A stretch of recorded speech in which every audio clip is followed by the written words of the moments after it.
তোমাদের সাথে বিরিয়ানির রেসিপিটা শেয়ার করবো ভেবেছিলাম, কিন্তু বাই চান্স আমার হাত থেকে ডিলিট হয়ে গেছে এটা। তো আমি বিরিয়ানিটা সব রেডি করে দমে বসিয়ে দিয়েছি। আর এই গিলেমিটাটা রান্না করার জন্য আমি পেঁয়াজটা ভালো করে ভেজে নিচ্ছি, দেখতেই পাচ্ছ। আর তার সাথেই মশলা, আদা, পেঁয়াজ, রসুন সমস্ত কিছু দিয়ে পেস্ট একসাথে করে রেখেছি। আর ওখানে টমেটো রয়েছে, গিলেমিটাটা ধুয়ে রেখেছি পরিষ্কার করে, দেখতেই পাচ্ছ। এবার এই মশলাটা আমি ঢেলে দিলাম, তারপর ভালো করে কষিয়ে নেব মশলাটাকে। দেখতে থাকো। হলুদ দিলাম, নুন দিলাম পরিমাণ মতো। আর বিরিয়ানির ওই রেসিপিটা পুরো ডিলিট হয়ে গেছে, আমি জানি না কী করে হলো, বাট হয়ে গেছে, এই জন্য আমি ওটা দিতে পারিনি।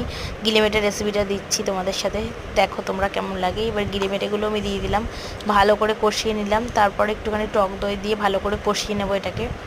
কষিয়ে নামিয়ে সার্ভ করে তোমাদেরকে আমি দেখাচ্ছি। এই যে রান্নাটা রেডি, দেখতেই পাচ্ছ কতটা দারুণ হয়েছিল খেতে।